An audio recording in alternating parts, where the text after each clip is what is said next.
जैसे जैसे लोकसभा चुनाव नजदीक आ रहा है, सभी पार्टियां अपनी पूरी ताकत झोंकने में लगी हुई हैं। पहले चरण का मतदान हो चुका है, दूसरे चरण का मतदान जो है वो 26 तारीख को होना है।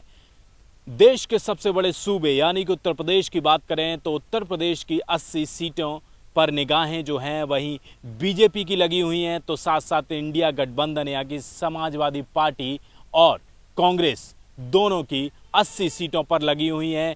एक तरफ जहां बीजेपी 80 में से 80 सीटें जीतने का दावा कर रही है, तो वहीं इंडिया गठबंधन भी कहीं पीछे नजर आता हुआ नहीं दिख रहा है। अगर समाजवादी पार्टी की बात करें तो समाजवादी पार्टी ने जिस तरीके से टिकट बंटवारा किया है उससे साफ प्रतीत होता है कि या तो अखिलेश यादव की ये कोई रणनीति का हिस्सा है या तो फिर कोई कंफ्यूजन नजर आ रहा है। खासकर कन्नौज सीट लगातार हॉट सीट बनी हुई है पिछले कुछ दशकों की बात करें।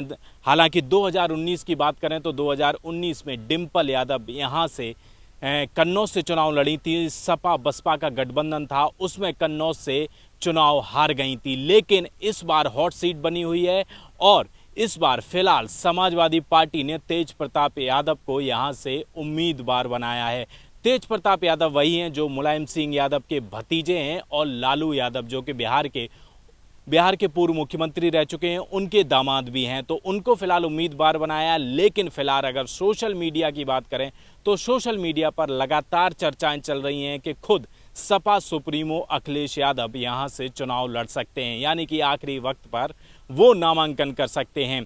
खासकर अगर टिकट बंटवारे की बात करें समाजवादी पार्टी की, तो समाजवादी पार्टी ने ऐसे कई सीटें हैं जहां पर कई बार उम्मीदवार बदले हैं। खासकर बदायूं सीट की बात करें तो बदायूं सीट पर पहले धर्मेंद्र यादव को वहां से उम्मीदवार बनाया, उसके बाद उनका टिकट काटकर चाचा शिवपाल यादव को मैदान में उतारा गया और उसके बाद फिर उनके बेटे आदित्य यादव को वहां से टिकट दिया गया। फिलहाल आधिकारिक रूप से आदित्य यादव वहां से उम्मीदवार हैं और वो चुनावी मैदान में उतरे हुए हैं। यही हाल अगर नोएडा की बात करें तो नोएडा में भी समाजवादी पार्टी ने 2-3 बार टिकटों में अदला बदली की है। पहले किसी और को दिया गया, उसके बाद किसी और को दिया गया। तो वही अगर देखा जाए तो कन्नौज सीट पर लोगों की माने सोशल मीडिया पर जिस तरीके से चर्चा चल रही है उसकी अगर देखें तो आखिरी वक्त पर अखिलेश यादव जो है वहां से चुनावी मैदान में उतर सकते हैं। लेकिन अब सवाल यह है कि अखिलेश यादव अगर चुनावी मैदान में उतरते हैं तो क्या पेच फंसेगा, क्या लड़ाई ज़्यादा मजबूत होगी, क्या समाजवादी पार्टी का पलड़ा भारी हो जाएगा।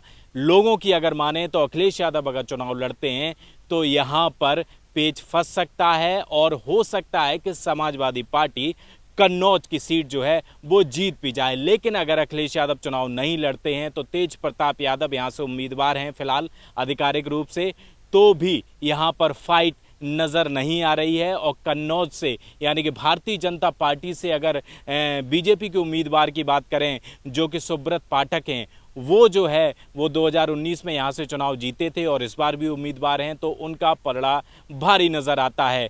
तो अब सवाल ये है कि क्या अखिलेश यादव की रणनीति का ये हिस्सा है कि आखिरी मोमेंट पे किसी ऐसे कैंडिडेट को ले आना जो कि पिछले कैंडिडेट से ज़्यादा मजबूत है, या फिर ये कन्फ्यूज़न की स्थिति है, ये तो आने वाला समय बताएगा। लेकिन एक बात साफ है सोशल मीडिया और सूत्रों के हवाले से लोगों की अगर माने कि अगर अखिलेश यादव कन्नौज से चुनावी मैदान में उतरते हैं तो ये चुनाव जो है कन्नौज से वो बड़ा दिलचस्प होने वाला है।